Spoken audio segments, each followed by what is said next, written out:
আস্তে করে। হ্যাঁ, এই দেখুন বন্ধুরা, আমরা বিরিয়ানির হাঁড়িটা খুলে ফেলেছি। এখন দেখব কেমন।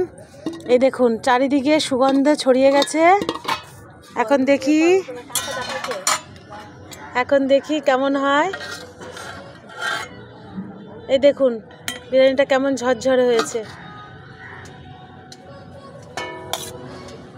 ভগবানের ভোগ লাগানো হবে এখন।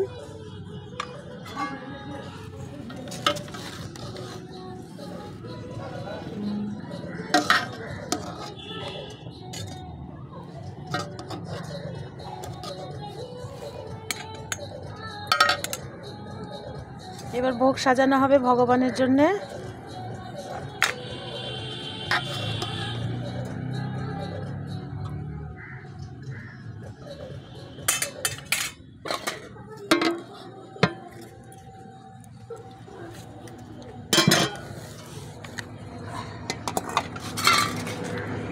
পনির রেজালা হয়েছে,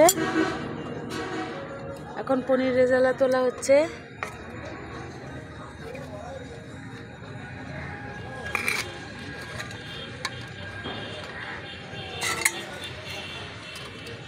আরো ভাবরা আছে নাকি কটায়? ও কটায়?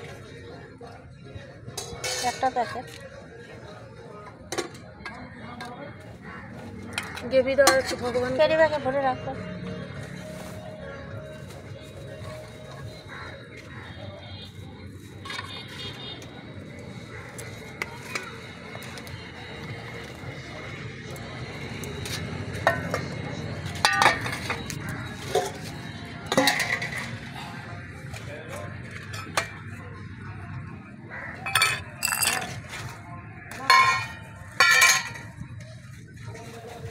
চাটনি তোলা হচ্ছে।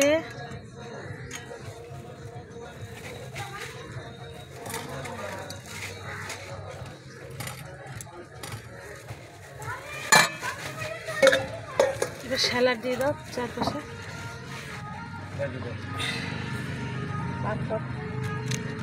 পাঁপড় দেওয়া হচ্ছে।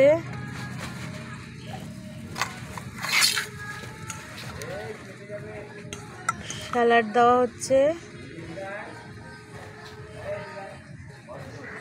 ব্যাস, এখন তুলসী দিয়ে, প্রত্যেকটা পাত্রে তুলসী দিয়ে মা ভোগ নিবেদন করবে। তোমাদের সঙ্গে আবার পরে দেখা হবে। তার আগে পরমান্ন বাকি আছে, ভগবানের জন্য এখন পরমান্ন তোলা হচ্ছে। এই পরমান্নটা পাটালি গুড় দিয়ে করা হয়েছে। কারণ শীতকাল, এই সময় পাটালি গুড় দিয়ে পরমান্ন করলে খুব সুস্বাদু হয়। ভগবান খুব ভালোবাসেন। চলো, আমাদের ভগবানের জন্য ভোগ রেডি। মা এখন সব ভোগ নিবেদন করতে যাচ্ছে। সব নিয়ে আমাকে তো বাহাতে এক কথা রাখা এরকম করা। আর ওটা কোন করে যাবে এখনকার মতো এই অবধি। ওই থালাটা বন্ধুরা, তোমরা সবাই খুব করে দেখো। ভালো লাগলে আমাকে অবশ্যই সাবস্ক্রাইব করতে ভুলো না, শেয়ার করতে ভুলো না, আর অবশ্যই লাইক করো।